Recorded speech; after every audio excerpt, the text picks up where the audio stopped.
Good morning, everybody. Thank you for being with us for our April meeting of the Anti-Hate, Anti-Bias Task Force. We talk often in our office about the fact that I consider it to be one of my most important responsibilities, that we reduce the number of people in this very large county who ever question whether they belong here. And this has been a very difficult time for that. Certainly over the last month, we know that tension and anxiety has increased around some of the executive orders, particularly as they affect DEI initiatives. We also know that a number of programs and participation in other community events has been affected by people's concern about being out in the community. While we are having repeated issues with ICE and other, just the concern, even if ICE isn't in the community, the worry that they are. And I really want to, in light of that, express my gratitude to everybody in this partnership. We could not be doing the work that we've accomplished here without all of that and people's energy and the community engagement, our law enforcement partners. I see Chief Cronin's here with us this morning, and folks that have really made this work their own. And I want to talk for a couple of minutes before we begin on some key points, one of which is, this past Monday, Patriots Day, we not only celebrated the 250th anniversary in some of our communities, specifically Lexington and Concord, but it was, as you know, an 12th anniversary of the marathon bombing and the loss of lives and the terrible injuries that resulted there. And the pursuit of justice for everybody affected by that crime has been thorough and transparent, really reflecting our commitment in this city's ability to be committed to the rule of law and public safety, even in the face of terrible tragedy. And certainly the actions of the convicted bombers were inexcusable. They've been met with strong commendation, but it's essential to distinguish between holding those individuals accountable and allowing hatred for just groups or different communities to spread. And meeting violence with hate only perpetuates the cycles of harm and division. And, every year at 2:49, the moment of silence is observed as part of the Boston Day observance. And people are encouraged to be performing acts of kindness and volunteerism, symbolizing really the resilience of the city, the unity, and the generosity. And it's really become a time for the community to reflect and can reconnect and support one another. And looking at especially families, we look at the Richards family, so many of the families that were present for the walk, so many of the survivors who suffered just incredible injuries, but folks who ran the marathon. I was at the marathon, saw some of the folks injured in the bombing running that marathon. And what Boston is one of those places where, despite all of that, we continue to see some increase in the hate crime situation. And that's what we're always working to alleviate. While urban hate crimes in the United States declined slightly across the country, anti-Jewish and anti-Muslim hate crimes have continued to rise a little bit here. And we are one of the few cities where that has been the case in the new data.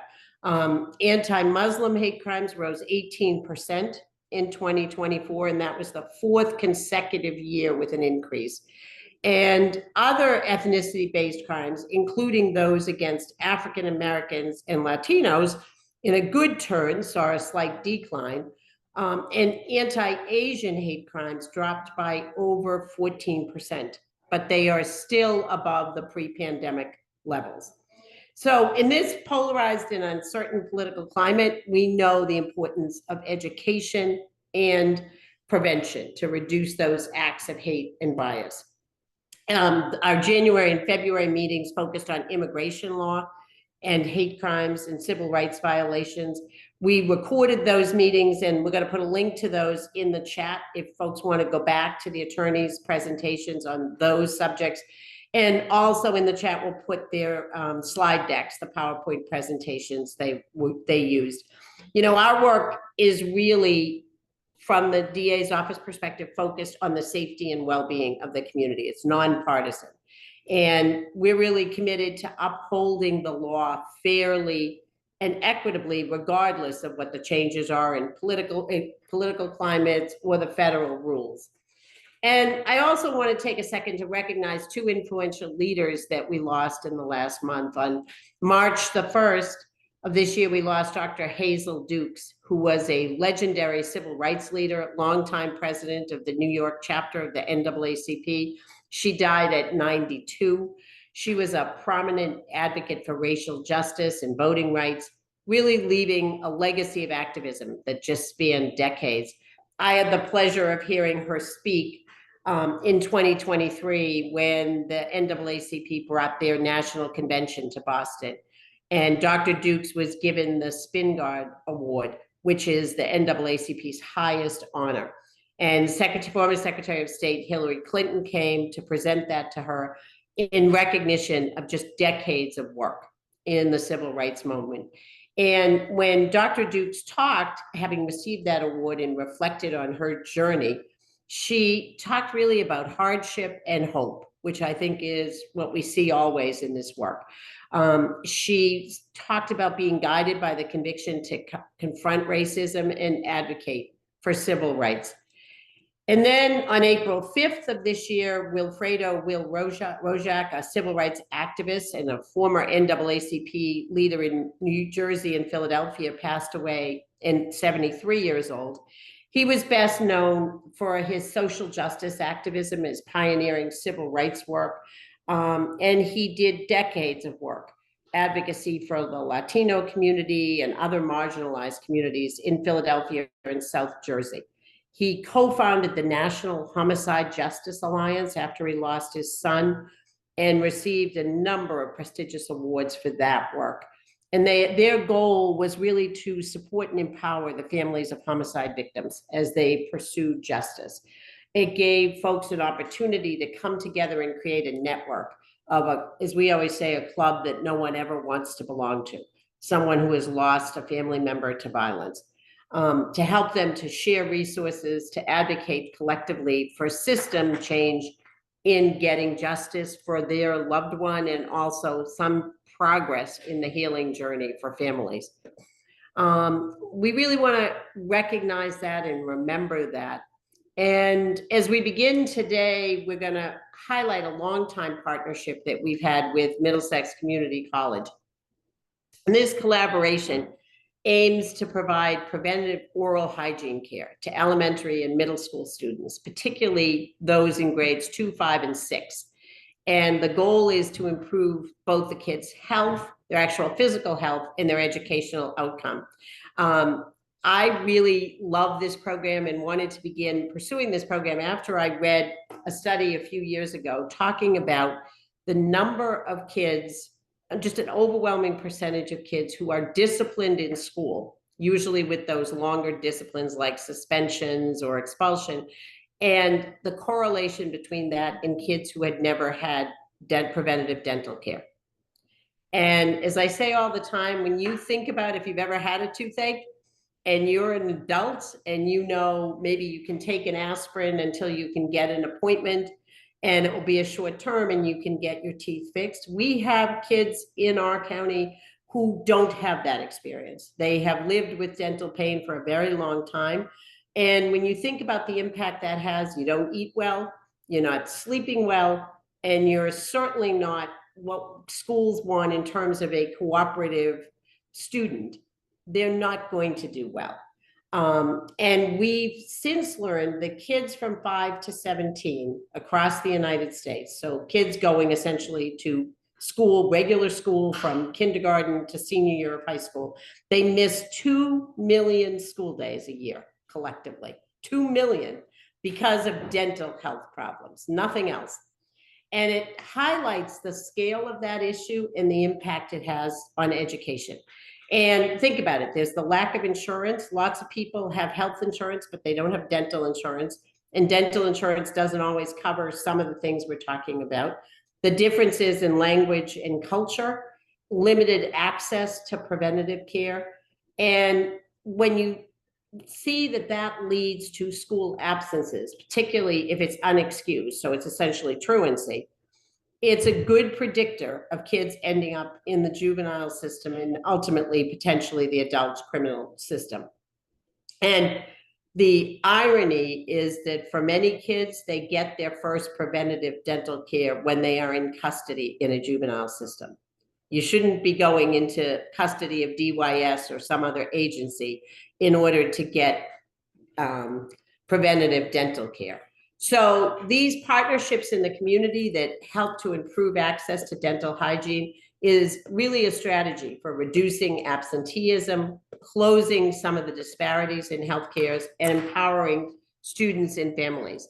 For immigrant communities, and I had the opportunity to be out at the dental clinic at Middlesex the other day, seeing families getting treatment. It was last Friday, so there was no school in most public schools. And the kids were available to come. Many of those families were families who had been in this country a very short time, and maybe came from a culture where dental care is just not something that's part of people's routine and life, where they have had a very different diet, a very different source of water, all kinds of issues. They may be very hesitant to participate in these programs. They may also right now be hesitant because of all that is going on and who might they encounter, given perhaps their status in this country. And building these partnerships with those in the community like Middlesex would really help to create that welcoming and supportive community.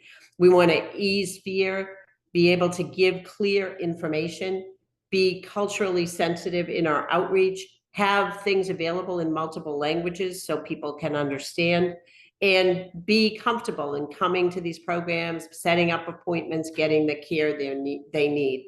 So it's my pleasure at this point to turn over our morning's program to Liz Stone. And Liz has really done yeoman's work in this program. She is a professor of dental hygiene at Middlesex Community College.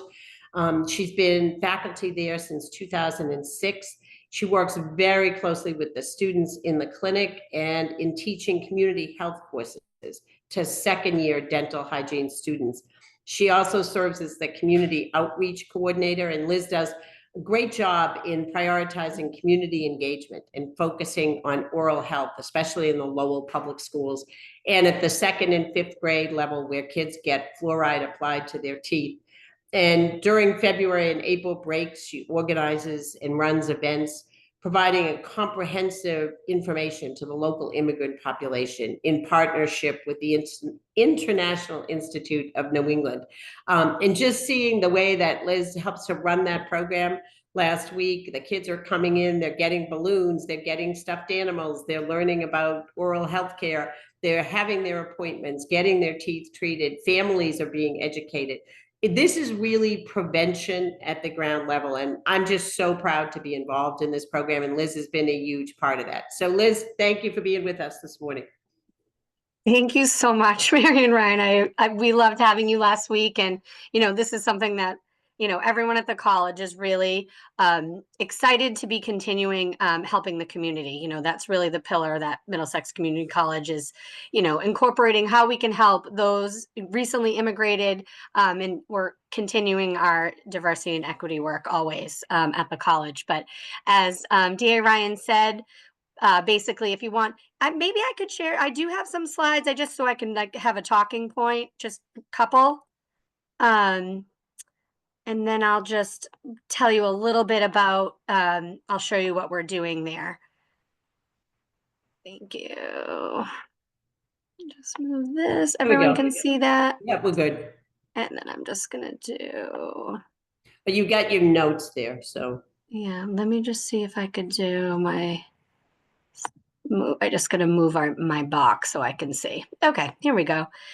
So as DA Ryan said, we're working with Lowell community because our dental clinic is in Lowell. There's a Bedford and a Lowell campus, but we are primarily on Middle Street in Lowell.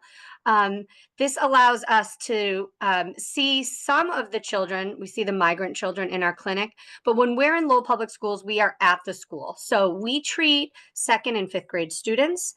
And the reason we do that is because of tooth eruption. So by 2nd grade, all the children will have their 1st-year molars, and by 5th grade, the majority of them will have their 2nd-year molars. So this allows us to teach the children about proper care, also then screen them to see what they have for caries, which is cavities, and then identify which teeth we can seal.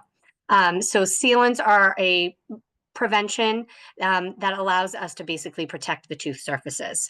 So as DA Ryan said, one of the things that we're really coming up against is, with this influx of immigrated children, we have cultures from all over the world and they've never seen a dentist. The parents have never seen a dentist. So it's a little bit daunting for parents who are not speaking the language and not understanding what we do to know that we're helping their children. So we have a multi-phase approach. So our first step is going into the schools and we do lesson plans and we teach the children about oral health and the importance of dental care. At that time, we also screen them. So we're screening hundreds of kids per school in just a couple little sessions.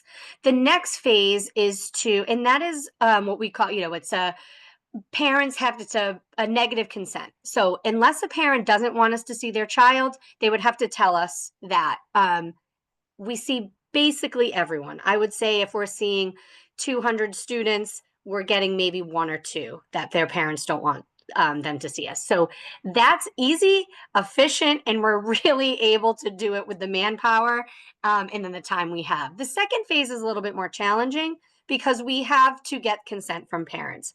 So in order for us to place sealants, we send out the permission, the consent forms. We send them out in Spanish, Portuguese. This past few years, I've really tried to identify what languages that they need. It usually seems to be these schools, mostly still Spanish and Portuguese. And then we need to have them returned. So I was talking to Antonia and Marion about how we actually do this in the schools. So we bring in all the equipment, we bring in 2 dental chairs, we bring in a compressor, we have running water, and we're basically either in a small conference room or a classroom or an office doing this. And we see probably about 12 kids every time we go, but you can imagine how crowded that is, how hot. And it is a complete challenge to be seeing 12 kids. We have 4 students and they are 2 dentists, but the kids are great. And we're able to seal probably about each time we go about 40 to 60 teeth. So it's small numbers with how many kids we're screening, but we're getting there little by little. So this is just kind of the objectives. This is exactly what I'm talking about. And then what we do is we track who we're screening, how many we're screening, and then who we're not able to seal. So the biggest constraints we have, of course, are time, manpower, and consent. So DA Ryan and I talked about just maybe getting in front of the schools, a couple more, bringing in some more stakeholders and figuring out how we can seal greater numbers. So one of the things we've started doing is our partnership with International Institute. So we have, sorry guys. So these are the schools we work with. I have close partnerships with the community managers there. Bartlett Community Partnership, which is a preschool through 8, Butler Middle School, Lowell is 5 through 8th grade, Moody Elementary, Sullivan, and now International Institute.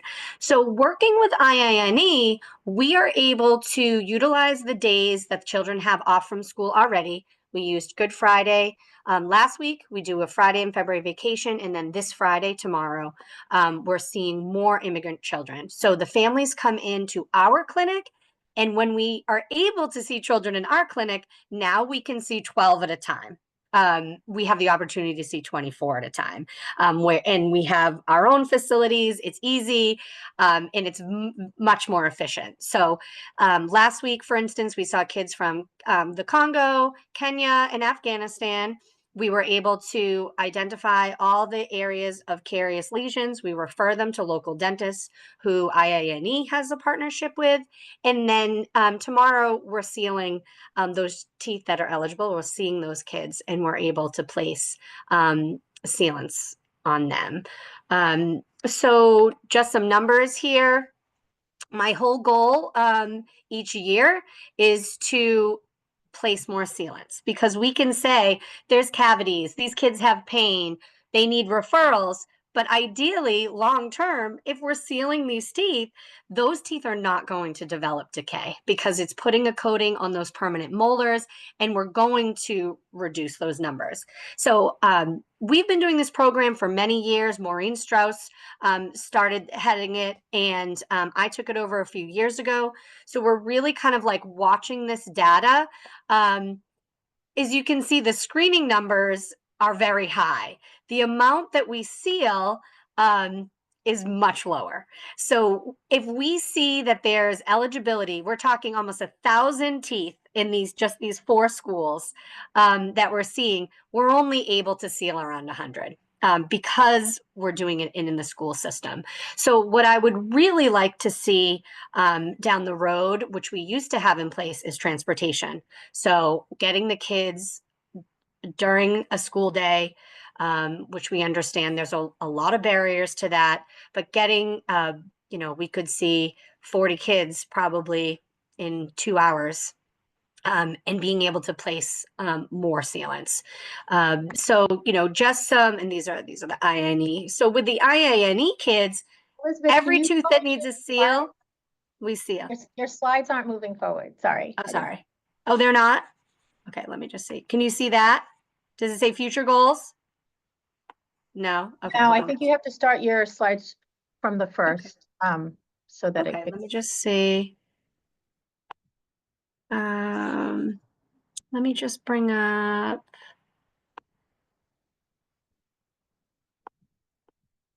Okay.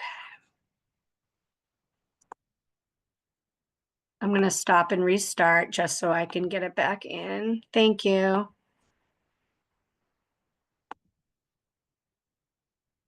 And we can see that now. Does it say need and placement of dental sealants? Yes, thank you. Okay, great. So really you can see here this need. So the need is, these are the teeth that are eligible. So if we're seeing 200 kids in Lowell Public Schools, this is the amount of teeth that we could actually seal, which is a good number. Comparatively to Lowell Public School children, the newly immigrated children we're seeing have a way higher number of actual dental caries. So we want to make sure that we can get them the care that they need, the dental care they need. We'll seal those teeth that are eligible, and we're able to do all of the teeth for the immigrant children because we're doing it in our clinic. But for the Lowell Public School children, you can see the need is so high. These are teeth that are actually, we call them virgin teeth. They're newly erupted, they're permanent teeth, they can be sealed, and that will protect them for, with diet and home care for probably the rest of their adult years, probably after college. So the goal is really, if we're seeing, 200 something children who could benefit from sealants, and we're only sealing, just a minimal portion of that because we're in the classroom or we're in this conference room. Whereas when we see the immigrant children, it's a much less number of children, but we're able to see and seal and even place SDF, which actually is a sodium diamine fluoride, and we place it on the teeth, which is an actual treatment that the hygienist can do, and that helps arrest the decay until they can see a dentist. So we're seeing the immigrant children from start to finish, and it's the Lowell Public School kids would like to be able to see more of. So can you see this slide? It says goals. Yes. Okay. Yes. So really, I think about being, doing this for a long time. I'd love to expand it to more schools. within Lowell. We're usually seeing only 4 or 5 now, but I'd like to find a way to be able to touch more children within the Lowell community. I want to be able to identify these barriers, which is, as Mary and Ryan said, cultural barriers, language barriers, but also, parental consent. And then I think really including some of these stakeholders that could help spread the word, the nurses, the teachers, which the teachers have a lot on their plate already, but maybe those, superintendent, principals, to get the word out of why we're doing this, what the goal is. And, as we're tracking these second graders, then going into 5th grade, we want to be able to see that now we have less children with caries. We have less children reporting pain. We have less children that have this active decay and more that we can seal, or these children have been sealed. We saw them in 2nd grade. And I'd love to be able to discuss a means of transportation to get the children into the clinic for us to be able to prevent decay in a lot more children than we're able to physically do right now. So that's it for now. Thanks, Liz. You're People have welcome. questions, comments?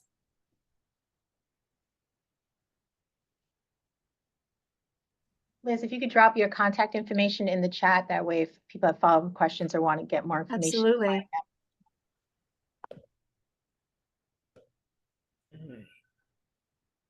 All right, thank you. As you can see, this is just an amazing program and just a piece of life that I think so many of us take for granted. That can make such an enormous difference. Christopher, do you have a question? I just want to underscore my appreciation of your point about people going to the juvenile for their very first time receiving dental care. It's really, it's just awful. Yeah, and I know when people get to the military, I've met military dentists, and similarly, people get their dental care and then going back and serving. So thank you for addressing what is a systemic entry point here. Thank you. Thank you. All right. All right. Now we are going to. Carol, I'm sorry, Dear. Oh, sorry, Carol. Sorry. I'm a little slow today, thanks. Liz, thank you. It was very educational, your data and your goals. I work in a public health department in Needham, and I work with my colleague here, Lydia Cunningham, with a total of 4 towns, public health in prevention. I'm thinking of 2 things. Years ago, one of our grant towns, Norwood, had a dental, not Needham, in the town hall, in the health department. So 2 things.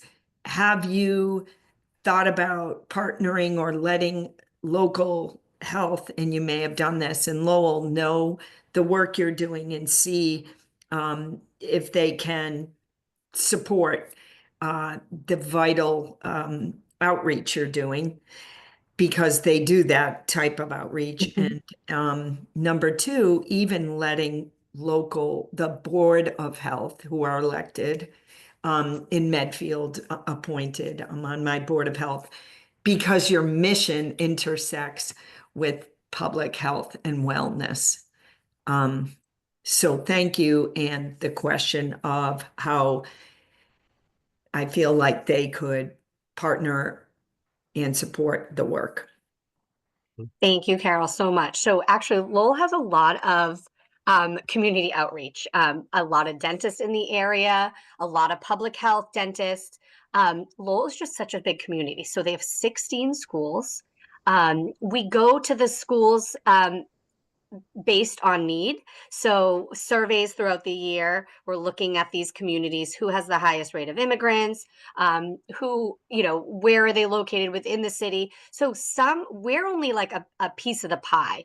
There are dentists that actually go into the schools. Some of the schools that we don't go to actually have dental care. The problem is that it's tracking and following and making sure that all these steps. So bringing in the Board of Health is an excellent idea. Getting the funds, we get funds from the MCC Foundation at Middlesex for the community funding. It's more just like, how can we all kind of band together to have the same goal, as you said, but continue this care. And it's really like educating at the top. So many people, parents, teachers, even school nurses, they don't know the caries process. They don't know, some, children will go to the emergency room and they think it's for something else, and they find out that they have an abscess tooth. For some reason, the mouth is very separate to the body, even in medical practice. So our goal is to really find the way, like, how do we educate the people, these stakeholders within the school to know the importance, as Marion said, like absenteeism, just because of, this dental caries disease and this pain. We want it to end well before they get into adulthood, and they're having teeth extracted. But that's a great point. To continue to band all of these resources that we have. I feel very blessed to be at Middlesex because we get a lot of grant funding, and I have 24 students every year and 2 doctors to work with. So we have a great team, but there's always a way that we could work together to make it happen. Thank you. Great work. Thank you. Another question from Chris. Can they make referrals to the program? I would love it if that were true. Yes. So we are a full running preventative operating clinic. Y'all knew I was going to ask, right? Mhm.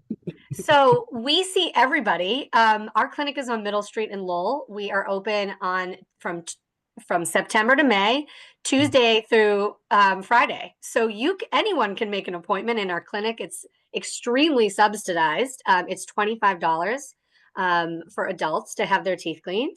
And it is also $25 to get a full mouth series of x-rays. We're always looking for patients, and we will see anybody, ages 3 to 103. So I will make sure I send some information to Antonia so I can get that down the pipeline. So people don't know about our clinic.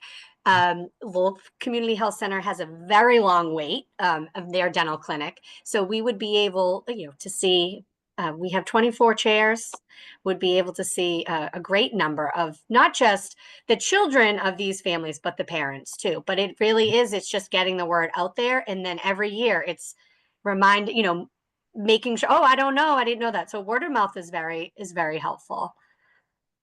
And the clinic is beautiful. It's state of the art, brand new a couple clinic of years ago, and just really such a welcoming place. Yeah, 2020 and 2021 was when the clinic was renovated. 44 Middle Street. Anyone can come by. There's security at the door. They'll let you in, give you a tour. It's beautiful. 24 chairs, and we have 2 dentists on site at all times, and all the faculty is registered dental hygienists. All right. Thank you. Thanks, Liz. Well, we've got a promise that you're going in Chris's will. So we'd love to have you, Chris. Call before May 9th.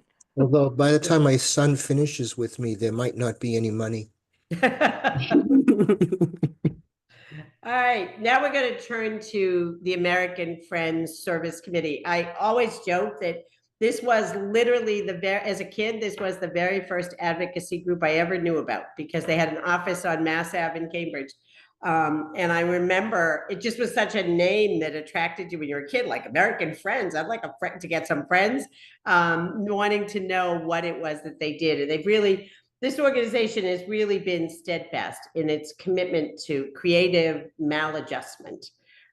Being engaged in the world as it is without accepting injustice, refusing to adjust to violence and injustice, and offering a non-violent approach to what can be seemingly intractable problems. American Friends Service Committee makes a significant impact, especially during challenging times such as these.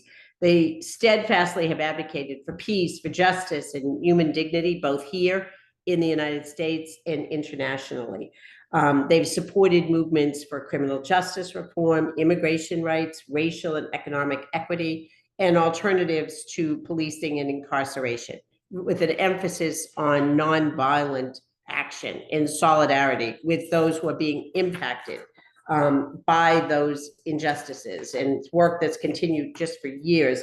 And I'm really happy to have with us this morning Amy Gottlieb, who previously served as the Friends Associate Regional Director for the Northeast. She's been with the organization since 1996. She's held multiple other positions, including the director of the Immigrant Rights Program in Newark.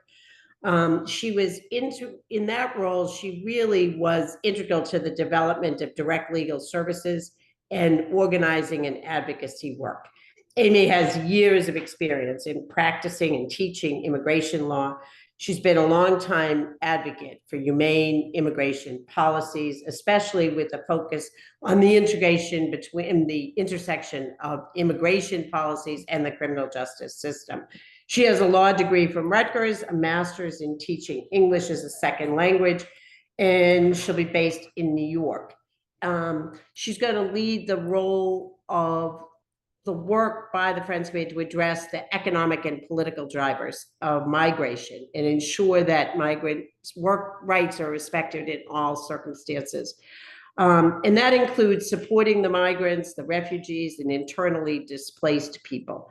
In addition to offering legal services, training, human rights monitoring, and humanitarian relief, the Friends Committee supports immigrant-led organizing and advocacy. She's joined by Gabriel Camacho, whose professional work is with the United Food and Commercial Workers Union. He's spent many years working with the Friends service community, developing a strategic plan for dealing with immigration, something we desperately need, and advocating for immigrant issues. He has a degree from SUNY Albany and worked with the American Arbitration Association. So thank you both. I'm happy to have you here with us this morning. Thank you so much, D.A. Ryan. Really glad to be with you. And just a slight apology, I'm in a hotel room in Philadelphia, so my lighting and background is not great. I hope you can hear me okay, and I hope my Wi-Fi is working okay. But I'm really grateful to be in this space. I love the previous presentation, I have to say. I've been, as you heard from my bio, doing social justice work for 30 years, and truly never thought about the connection between dental health and justice. So I just it's really great to be here, and wonderful to have this opportunity to connect with my old friend and comrade Gabe. We worked together for many years at AFSC, stirring up some good trouble. And this is the first time we're reconnecting and doing a professional presentation together in a long time. So really honored to be here. And I want to just start out by saying, so my current role at American Friends Service Committee is as the Director for Migration for U.S. Programs. And as you heard, AFSC we're a Quaker organization. We were founded by Quaker conscientious objectors over 100 years ago in 1917 by 4 young, courageous men who were students in Philadelphia at Haverford College, who were looking for alternatives to going to war. And we began as, this small program and have grown in over 100 years to a significant over $40 million international NGO with headquarters in Philadelphia. I'm here in Philly today for our annual corporation meeting where we elect our board of directors and continue sort of focusing our work and framing our work and really kind of looking at how we do our work in these very challenging times. And AFSC has worked in complex situations over many, many years. I like to say we're courageous. We show up in places that some other organizations are not comfortable necessarily showing up in, but really relying on our Quaker faith and identity to take some bold actions and steps to ensure that people's rights and dignity are respected. That's our baseline. We want to live in a world where people are treated with dignity, where people are able to thrive, where people's rights are protected.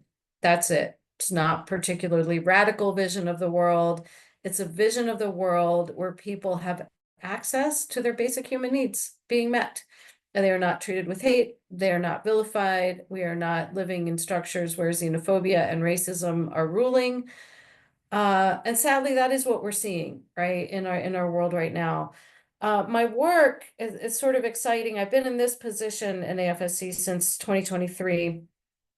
And right now have the real privilege of partnering with our global work as well as our work in the US. So I support our 7 immigrant rights programs throughout the US. We have programs in New Jersey, as you heard, New Hampshire, Florida, Colorado, California, and Oregon. All of those programs in the US do community organizing work, leadership training, a lot of know your rights work, but connecting know your rights work to ensuring that people are living into their power and be part of advocacy efforts toward change for the better. We do direct legal representation in our New Jersey office. We have lawyers representing people in detention, representing people facing deportation. We have a program at the US-Mexico border in San Diego, where over the last almost 2 years, we've been pivoting our work a bit to providing humanitarian support to people who were trapped between 2 border walls, who were trying to come into the US to request asylum, but were actually trapped in what became this open air detention facility where they didn't have access to food, to water. We would go and set up solidarity stations and give them cell phone chargers and bottles of water and some hot tea and coffee and make sure that people, had basic sanitary needs. So we pivot our work. We're very flexible in terms of what we do to respond to the need on the ground. But we also, as I was saying, have this opportunity to partner with our global work. There's a international migration director who's based in Nairobi, Kenya. And I've been working very, very closely now with our Latin America region. We have programs in El Salvador, Guatemala, and Mexico, where we're working with people who have been deported, both providing humanitarian support, but also doing advocacy for fair treatment of migrants and immigrants and internally displaced people. We are also right now working closely, and we have our regional director in Latin America is actually Costa Rican and lives in Costa Rica. I don't know if you've heard, but in addition to sending people to jails in El Salvador and Panama, we have also sent 200 people to Costa Rica, where they have been detained and are stuck in limbo. These are people who were asylum seekers in the US, had come here, had pending asylum cases, and then we just sort of took them and sent them off to Costa Rica, where they do not speak the language, where they have zero contact, where they were separated from family members here, and are, sort of stuck in this limbo, trying to find a place where they can be safe. Some of those people were from Iran, some were from Russia, some were from Afghanistan. So people from different parts of the world who had made it to the US, now sent to this third country where they have absolutely no rights or access to any services. So, I get to see that big picture, and we really do fundamentally believe that our migration work is directly tied to our 2 other primary themes that we work at AFSC. So just migration is one of our top issues that we've worked on since we were founded, but we also work on peace, and we also work on just economies. And we believe that without peace and without fair economies and access to basic services, people are going to migrate, right? The root causes of migration have not changed. The conditions from which people are leaving their home countries are frankly getting worse, not better. The US has a role in setting up some of those conditions that make it truly impossible for people to live safely and securely. So people leave. And we do not have any safe, secure pathway for people to enter the United States. We do not. Gabe and I worked together for close to 20 years, I think. I've been at AFSC since I graduated law school in 1996. So long time looking at, the ups and downs of immigration policy and the trends in Congress. And we have never been able to get any federal laws passed that recognize the need for people to migrate, recognize the realities of why people are migrating, and give people opportunities to reunite with family members here. Our family immigration system, I know you've had presentations on immigration law before, so I don't want to get into details on that, but just to say that our family immigration system that allows people to reunite with families has backlogs of like 15 or 20 years in some cases, right? We have temporary programs like temporary protected status or DACA that have been in effect for years and years and years. Those are being attacked by the administration. So people who've been on these limbo statuses are now facing, there's limbo statuses being sort of yanked from under them, right? People who are part of our communities. I know in the Boston area, there are thousands of Central Americans with temporary protected status who've been here, 20 plus years, protected with work authorization, now looking at losing that status. And Congress has not been willing to create a pathway for people to access legal status, for those people to convert from this temporary limbo state to a longer term permanent status, to be able to access permanent residence. So in this context that we're living in, I would say that the attacks on immigrants are so misguided. That's a really light word. But they have led to a narrative, a nationwide narrative that people not born in the United States are people we need to fear. And that's been for a long time. That's not just since the Trump administration. That's been, since 9/11 when we created the Department of Homeland Security and put all of our immigration agencies, including the benefits granting agencies, within the Department of Homeland Security, right? So creating this system where immigrants are people that need to be vetted, that we need to be afraid of, rather than, really recognizing my community is stronger with immigrants. My community is stronger when people have access to their basic needs being met. My community is stronger when we have welcoming systems rather than systems that divide us.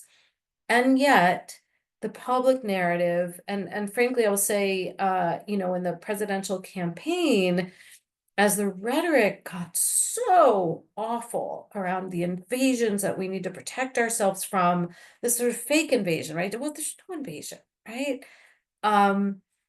That took over in a way that, both parties now, this is not just a Republican thing, like both parties are using that narrative that we have to protect ourselves from immigrants. And the narrative about immigrants and crime, and the narrative that we have to, deport these terrible, criminals. And frankly, it is not, there's zero reality there. If you look at statistics, you all know, right? You look at the statistics, you look at all of the data nationwide, immigrants are less likely to commit crimes, right? Of course, there are situations where things happen, and we have the criminal legal system set up to deal with that. But our immigration detention system, our immigration deportation system has sort of taken over and allowed us to live in a society that has demonized, vilified, and frankly, marginalized, and created really divided nation. And it breaks my heart. And I will say that I continue to have hope. As I said, I've been in this for 30 years, and I have to have hope. The only way I get through this is to be idealistic. But American Friends Service Committee, we are working from a visionary place right now. We could sit here and I could list out all the horribles that have happened in the last 3 months. I can also say that our pillars, our hopes are that people are able, I'm just going to read off our sort of 6 pillars that we hope to see in immigration policy: that we value immigrant leadership, that we welcome people with dignity, that we offer paths to citizenship, that we protect the right to seek asylum, that we ensure that everyone can meet their basic needs regardless of their status, and that we help people live safely wherever they are. That's the work that we do every day. We are holding on to that vision having small conversations every day to make sure that people see a path forward. People see a path through the chaos. People see a path through the attacks so that we can rebuild and reach the vision of the world that we want to see. That's just a sort of big picture overview, but I invited Gabe to join me here today because Gabe is on the ground. Gabe lives in Middlesex County, has done this work in Massachusetts for years, and can talk a little bit about things that are happening at the local level that folks can get involved with, that people can learn about on the AFSC website, and I'll put it in the chat. We have things that you can do to be involved in some of our work at the more national level, things like action alerts. We host every third Tuesday of the month, we're hosting webinars at 8 p.m. Eastern. They're an hour and a half, focusing on different issues. And our frame for those webinars is protect, resist, and build. I'm really looking at protecting our communities from harms that are being imposed, resisting the bad policies, and building toward the vision that we want to see. So while Gabe was talking, I'll put some of those things in the chat, and I'm happy to answer questions and engage with conversation. I'm not sure if we want to do that before Gabe starts or after, but I'll let the facilitators decide on that. And thanks so much for the space. I'm really grateful to be here and to see this large group. Thank you, Amy. Why don't we go to Gabe and we can talk together? Sure. Thank you, DA Ryan, and thank you, Amy and Antonia Thomas for the invitation. I want to talk about how that protect, resist, and build is manifesting itself in one area that I work in, which is the Everett Malden Hub.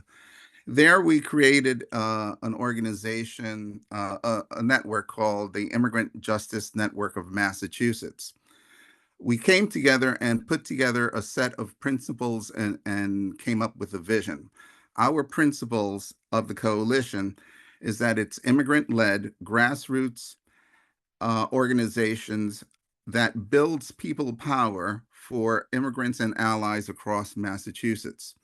We are grounded in our principles of justice, equity, with a deep commitment to keeping all of our communities safe through grassroots organizing, information sharing, and mutual aid.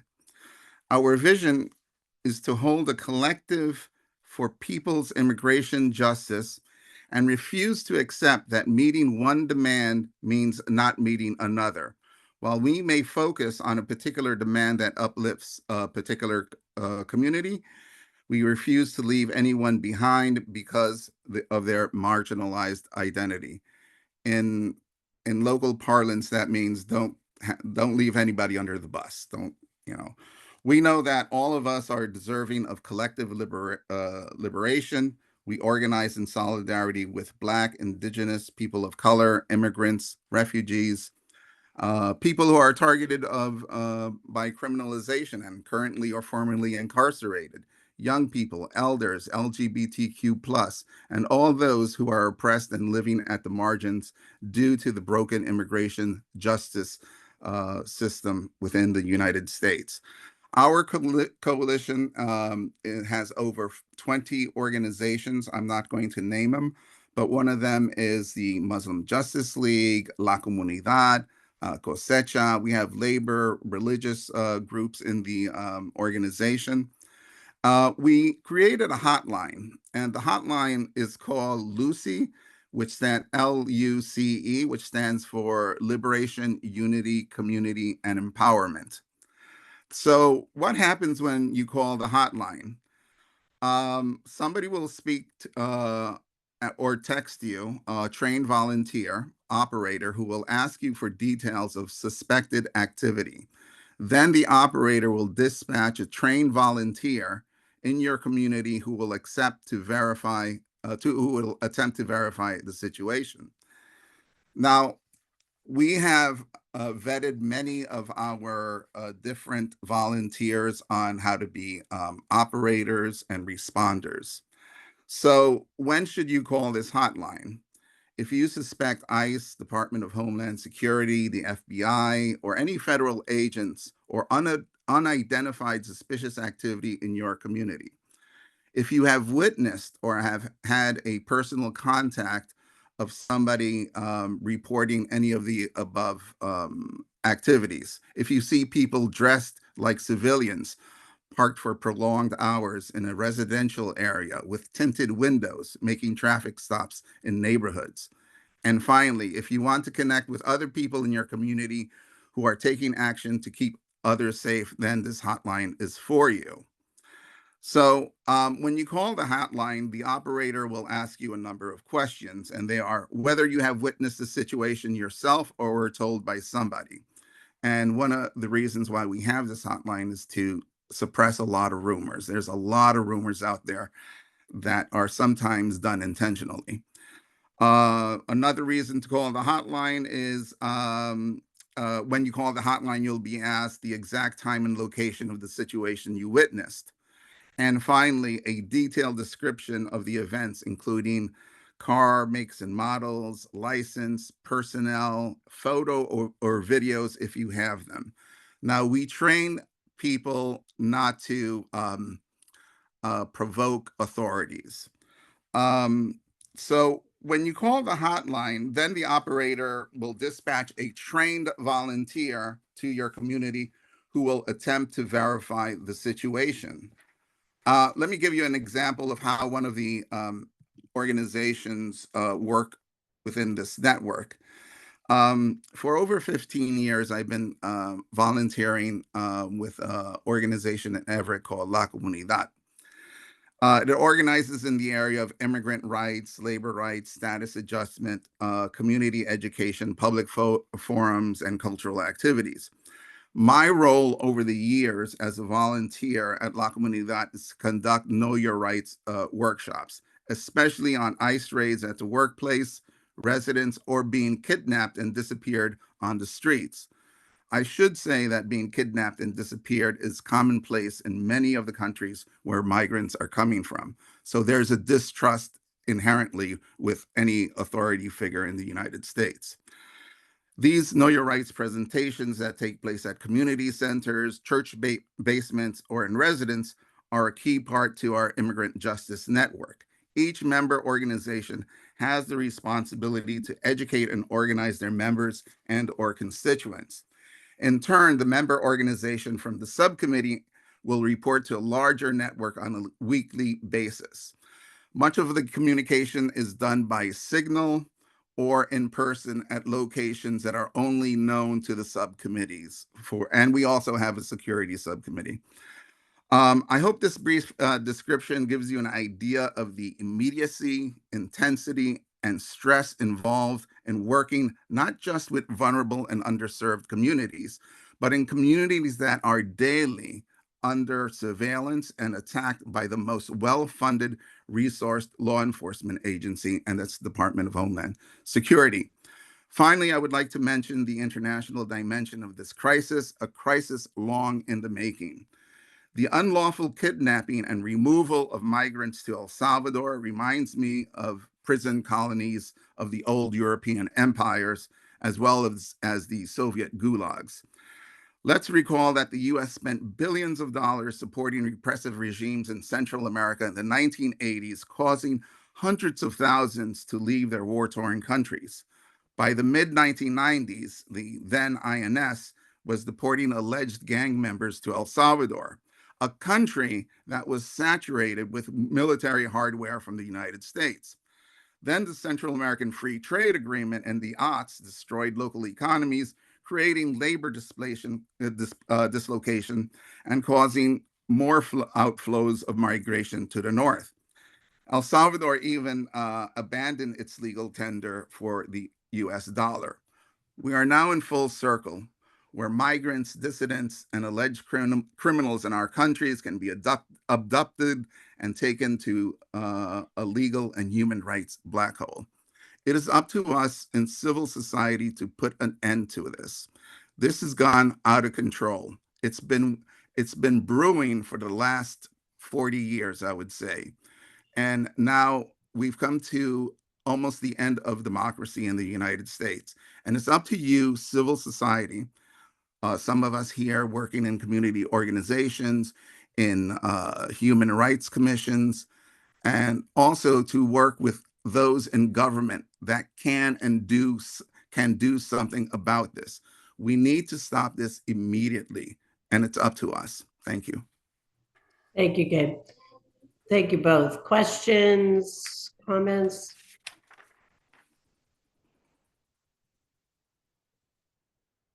Thank you. Oh, Mel, did you have a question? No, just quick question. Actually, D.A. Ryan, I'm actually happy to see one of your guests here, Gabe. Gabe and I have the honor of working together on the Watertown Human Rights Commission. So he has a great deal of information. And I just wanted to kind of circle back on something. Given the present tenure of our present administration, I'm curious to know what other actions organizations can take and what advice they can give to immigrants, workers, and otherwise who are right now fear the intent of a administration that is unfortunately identifying them and coming into work sites and other locations they may be and ferrying them out and sending them to unknown places of their origin. I want to know what steps other people can take or organizations can take to help in aiding and protecting those immigrants. I know Gabe's kind of started touching on it. I'm just kind of wondering if he can sort of, add additional information on that, to how we can help. Sure. There are many organizations currently working on different aspects of the questions that you asked. For example, I was at a presentation with the Chamber of Commerce, the Charles River Chamber of Commerce, regarding what happens if Immigrations and Customs Enforcement shows up at your work site. And for somebody who works on the labor side, not on the business side of this equation, it was quite fascinating that employers can do quite a bit. They can do what we've been asking our members, which is, do you have a warrant? And if you do have a warrant, who are you looking for, or what areas are you going to search? So those types of aspects of the questions that you ask, there are many different organizations that are working on that. I can give you the number of the hotline, but I know in Watertown, we haven't seen any immigration enforcement activities, thank God. And there's weekly webinars that are happening with the National Immigration Law Center and many other organizations that are well-known, well-resourced, and are doing wonderful work. And I'm sure Amy has some ideas on this question. I'm gonna, and I want to give people an opportunity, excuse me, to continue this conversation, but I know I want to be respectful of people's time at ending, and I want to switch to, if we can, to Professor Brooks, and then we'll do the questions and put things in the comments at the end, if everybody's agreeable to that. And Gabe, if you want to put that hotline number into the chat, that would be helpful too. I am really delighted to have with us this morning Professor William Cornell Brooks, who is incredibly accomplished in this area. He is the Hauser Professor of the Practice of Nonprofit Organizations and Professor of the Practice of Public Leadership and Social Justice at the Harvard Kennedy School. He there at the school also directs the William Monroe Trotter Collaborative for Social Justice. He serves as the visiting professor of the Practice of Prophetic Religion and Public Leadership at Harvard Divinity School. He is both a civil rights attorney and a fourth-generation ordained minister. Professor Brooks is the former president and CEO of the NAACP, where he led major legal victories and national advocacy campaigns. He previously led the New Jersey Institute for Social Justice and has held senior roles at the FCC, the Fair Housing Council of Greater Washington, the Department of Justice. He graduated from Jackson State University, obtained his law degree from Yale, and a master's in divinity from BU. But it is not just those accomplishments in work, it is that Professor Brooks' career really exemplifies the positive impact of DEI. He works with students and nonprofits to show that those initiatives are essential if you want to train future leaders, if you want to foster innovation, and you want to build a more just society. His work really illustrates what we so desperately need right now is some knowledge that DEI is not a threat either to excellence or to fairness, but it really is a proven strategy to strengthen institutions, to expand opportunities, and to advance justice for everyone. He really has worked at building coalitions, as you can tell from the wide array of organizations which he's worked at and led. And that is across race, faith, age, orientation.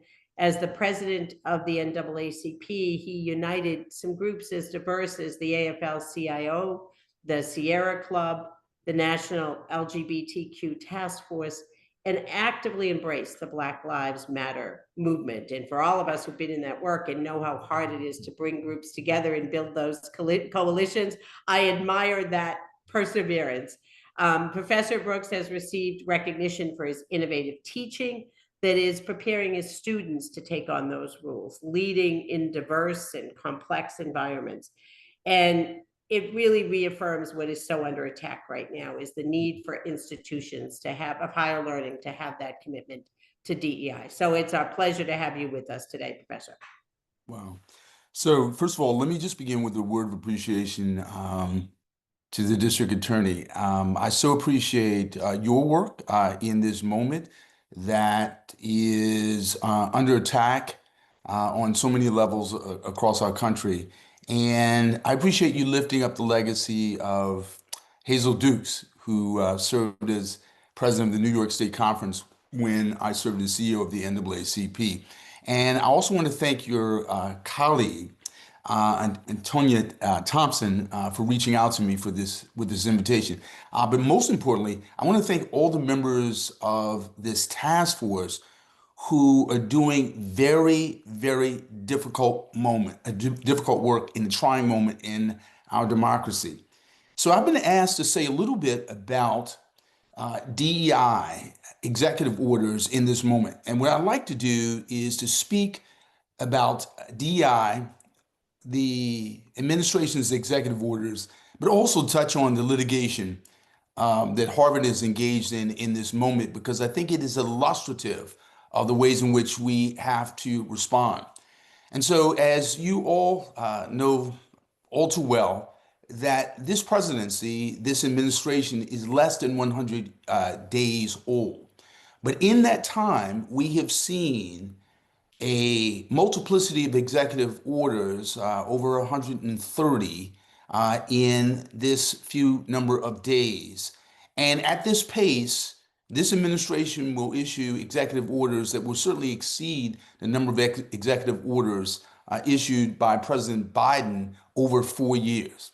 So I'd like to just begin with if you will, the history of executive orders. So when we go back to President George Washington, at the beginning, the genesis of our republic, he issued an executive order back in 1789 that essentially directed the head of the Department of Foreign Affairs, a predecessor to the State Department, to essentially take an assessment of the department and the state of affairs in the country in that moment. But if you look over the presidents from George Washington until now, 13,000 executive orders, many of which, or most of which are published in the Federal Register, many of which, hundreds, thousands, not published at all in the early days. It's important to note that these executive orders essentially direct government operations. They are not meant to do that which the president cannot do, which is to say, they're not meant to change the law. They're not meant to change regulations. They can shift government operations, shift government policy, but they cannot do that which the Constitution does not permit executive orders to do. The text of the Constitution, in fact, does not mention executive orders. And so if we look at executive orders from the beginning of the Republic to this moment, we take note of the fact that Abraham Lincoln issued an executive order that we call the Emancipation Proclamation, which liberated enslaved people in the Confederacy, including my fourth great grandfather, Jack Weinglass. Executive orders like that which was issued by President Truman, which desegregated the military in 1948. And in so doing, this is years before Brown versus Board of Education, it literally created the pathway for an integrated multiracial democracy that, as we understand it in this moment. But executive orders have not only been pathways, if you will, for greater justice or freedom, as described by Attorney Gottlieb and Mr. Camacho, but executive orders have also been oppressives. So when we think about the executive order issued in the midst of World War II that interned, as in incarcerated, over 100,000 Japanese Americans, we understand that this is a great power which can be used to free our citizens, to expand justice, but they can also be used in ways that are in fact oppressive. So when we think about executive orders over the course of the nation's history, the arc of the history, we see in the early days that these executive orders by president numbered in the single digits. And with the Roosevelts, Franklin and Theodore, numbered in the hundreds. I should say not hundreds, but many, many hundreds. But as the 21st century evolved, executive orders declined in use. But with this administration, in the opening days, as in the first 100 days of office, we have a series of executive orders taking on the matter of diversity, equity, and inclusion. And I have to note here, because this is incredibly important, sometimes there's a tendency in the public, there's a tendency among commentators, there's a tendency among those who should know better to conflate, to confuse diversity with affirmative action. As we all know, that with the Supreme Court decisions, Students for Fair Admissions, the Supreme Court held unconstitutional affirmative action. The Supreme Court did not hold unconstitutional, did not hold unlawful diversity, equity, and inclusion. And the reason why this is important to note is because so much of the work that you do every day, so much of the work that you support every day, so much of the work that has made my life possible and the work that I do possible. Let me note here, parenthetically, that as the DA has lifted up, I'm a graduate of Boston University and Jackson State University and Yale Law School. What she did not say, and I think it's important to note, is that I'm also a graduate of Head Start. I am also a beneficiary of the nation's civil rights legacy. I'm also a beneficiary, a son, a grandson, if you will, of Brown versus Board of Education and the diversity, equity, inclusion policies that have created what I would call in this country an inclusive meritocracy, which is to say the more people that we bring to the table of opportunity, the more doors that we open, the more lawful immigrants that we support and make welcome in our communities, the better the country is, the more competitive our universities are, the better positioned we are as a multiracial democracy to take on the challenges of our time. So I note that because there's been this tendency to confuse diversity with affirmative action. So in the opening days of this administration, the Trump administration issues a series of executive orders purportedly focus on the operations of government relative to diversity, equity, and inclusion. And those executive orders directed the government to terminate DEI offices, positions, and programs throughout the federal government. Now, let us note here, this is tremendously consequential because these offices not only address Black and Brown communities and the concerns of Black and Brown communities, as has been suggested by this administration, but these offices also address the well-being of seniors, the well-being of people with disabilities, the well-being of veterans, the well-being of a great many, and as in all manner of races, ethnicities, and backgrounds with respect to the federal government. So, in other words, this administration, by abolishing offices, by abolishing positions, also, as you well note in the popular press, declined to observe Holocaust Remembrance Day. Declined to observe Veterans Appreciation Day, declined to observe Women's History Month, declined to observe Black History Month, declined to observe these holidays, these commemorations that signal to our citizenry that they are in fact welcome. Not only that, by abolishing these offices, we have literally suspended contracts that relate to equity. What are the repercussions of that? That, in other words, that has repercussions, economic consequences for many communities who are doing business with the government and who are doing business with the government with respect to bringing diverse voices, diverse talents, diverse communities to the table of competition and of service and in terms of business with the government. Tremendously consequential.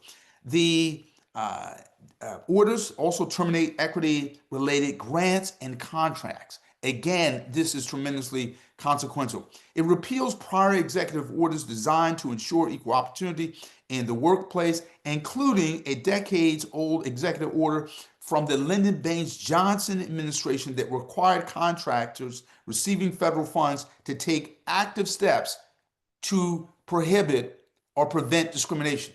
So in other words, we're taking off the table affirmative tools that might be used by those who are doing business with the government to prevent discrimination. So let's be very, very clear about the consequence of this. This is not merely a matter of making government less inclusive. It's also a matter of making the government less well-abled, less tooled, less well-positioned to prevent discrimination. Now, D.A. Ryan, who is the Chief Law Enforcement Officer of Middlesex County, it was my opportunity to serve in the U.S. Department of Justice under then Assistant Attorney General Deval Patrick, working to combat discrimination. And I can simply tell you, as a former trial attorney at the Department of Justice, law enforcement officers need every tool available. We need every tool, every instrument to position ourselves to combat virulent and prevalent discrimination in our society. In addition to that, these executive orders direct federal agencies to contractually obligate federal contractors and grantees that, note this, certify that they do not operate any programs promoting DEI that violate any applicable federal anti-discrimination laws. So in other words, this is a directive to people doing business with the government to not essentially, but to literally certify that they don't operate any programs that violate any laws. The problem with that is many companies assume that having a DEI program is tantamount to violating the nation's civil rights laws. This has a chilling effect on our capacity in the private sector to combat discrimination. Again, it's the government going beyond directing the operations of government to, in fact, signal that the government is less well-able, less positioned, and less inclined to fight discrimination. These directives also challenge the programs of publicly traded corporations, large nonprofits, philanthropic foundations, professional associations, institutions of higher learning that are designed to advance equity, including threatening legal action. Now, I think it's important here for us to note. Note the number of law firms that you've read about in the New York Times, in the Boston Globe, in the Washington Post, that have been threatened. And I want to be very clear here. When I say threatened, as in having the security clearances of their law firm partners and associates revoked, as in being barred from entering federal buildings, as in having their economic livelihood threatened because they have DEI programs. And let us note what the government has extracted, not in terms of a legal remedy, but many would call a political ransom, which is to say they have to end their DEI programs and then commit to give, note this, what the lawyers call pro bono, which is really a charitable gift of expertise and time. They have to give pro bono hours, their time, their expertise, to causes and concerns that are acceptable by the White House. This has nothing to do with adherence, compliance to any laws or any provision of the Constitution. But this is in fact a political trade-off that is well known, well understood, and certainly cannot be described as lawful or constitutional in any sense of the word, right? This is where we are with respect to these executive orders. Now we come to the institution where I serve. I serve as a professor at the Harvard Kennedy School. And let me just give you just a little context for the place in which I do my work. At the Harvard Kennedy School, approximately 50% of the students are international. Harvard was threatened serially through a series of demand letters to end its DEI programs, to essentially open up its faculty to be micromanaged by the government because of DEI programs, and because the Trump administration alleged that it had not done enough to address anti-Semitism.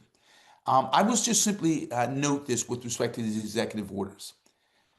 Number one, let us not adopt a kind of defensive crouch when it comes to DEI.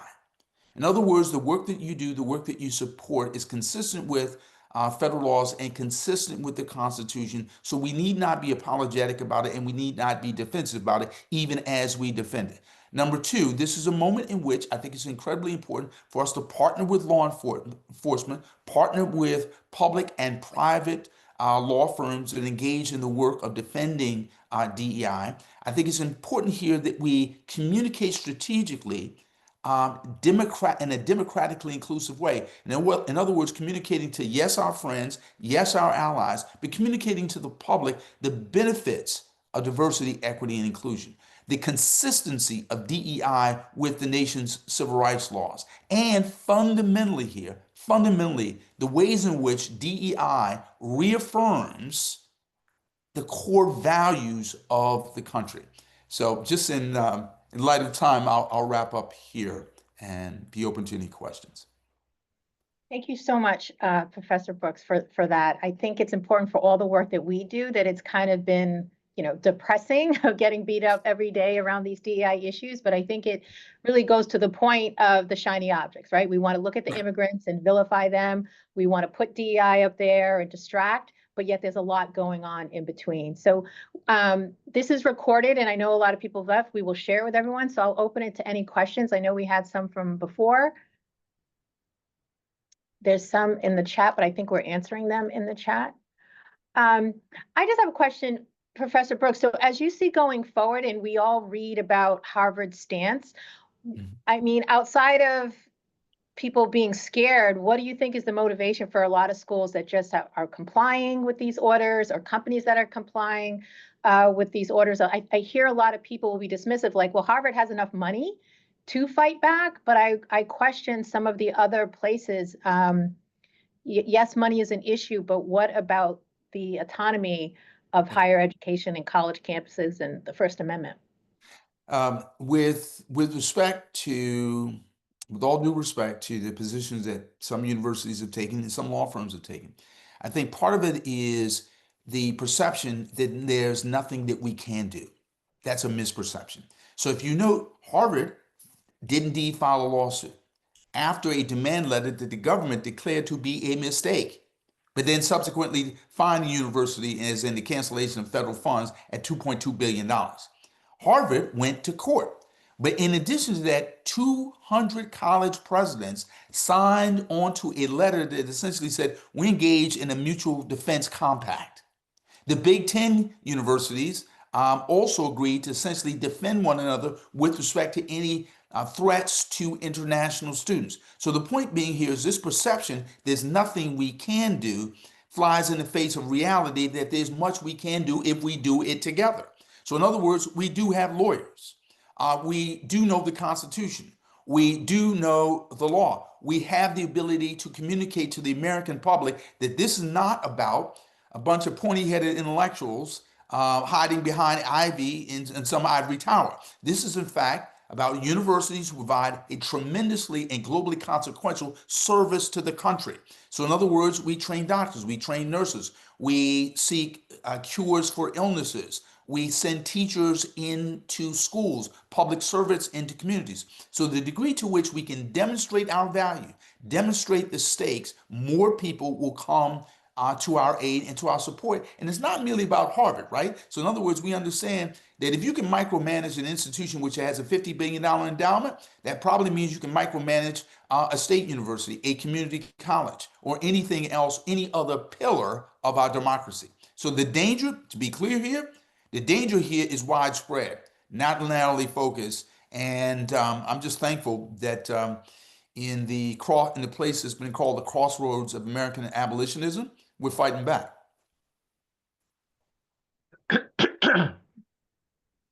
Yes, Reverend Lloyd. Yes, thank you. Great presentation. I just want to raise a question for you, and that is, given what you said, description and definition for executive orders and what have you, I appreciate that very much.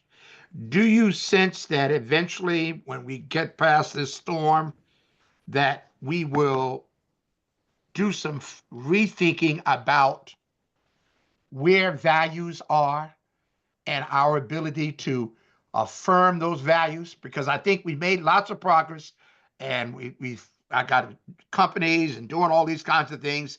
And the minute one said, I ain't getting no money, or I don't have access, they have walked away from these here values that they affirmed over the last number of years. So I wonder if that will become a body of research going forward, this issue of values that are beyond what is the immediate. Yeah. So, Reverend Lloyd, first of all, it's a great question, a great insight. So I'll respond in two ways, very, very briefly, which is, number one, I think it's important for us to empiricize, to quantify the value of our values. So in other words, Target made a very significant commitment to the Black community because of its base of customers, subsequently walked away from it, and they're literally losing millions of dollars by the day. So it's important for us to quantify the value of our values, number one. Number two, I think it's important for us to think more broadly about what we mean by diversity, equity, inclusion, and make a better case for why it is not merely good to do, but a necessity to get done. And what I mean by that is, if we, the example I like to use is, think about Harvard. 100 years ago, Harvard was basically a regional school, right? And then you had a president by the name of Charles Eliot who said, we're not competitive enough. Let's become a national school. And subsequently, we began to admit people from the Midwest, from the South, where I'm from, all over New England, all around the world, women, immigrants, people of every race, conceivable race and ethnicity. And as such, Harvard became a globally competitive and prominent institution. The country is like that. The degree to which we are more inclusive, we become more meritocratic. We need to make that empirical case, that quantitative case, that qualitative case, so that we demonstrate to the public, not only do you have nothing to fear in terms of DEI, but you have much to benefit. And we have to make that case, because DEI has been seen as a kind of moral icing on a cake, a luxury and not a necessity. And we've got to do a better job of making the case. Thank you. Okay, I want to thank all our presenters. This has been a great meeting. I will share the recording with everyone, with the whole task force. So please share that with your community members. And our next meeting is next May 15th, and we're going to start at 9 o'clock as opposed to 10 a.m. But I'll send everybody a reminder. Again, thank you so much for all of our presenters today. We're in the midst of this struggle, but we will continue to fight on. So thank you so much, and just hope everyone has a blessed week. Thank you. Thanks so much, everyone. Thank you. Thank you, Antonia. Great. No worries. Yes, thank you, Antonia. Thank you so much. This has been great. Outstanding work. Boy, you are just assembling some of the most brilliant people. Thank you. Thank you. It takes a village. right? It takes a community. That these, these voices are so spot on and so focused on impact and what it means to our communities. It's wonderful. Thank you. Definitely share the recording. I'll get it out to you by the end of the day. Thank you, Gabe, so much. I will talk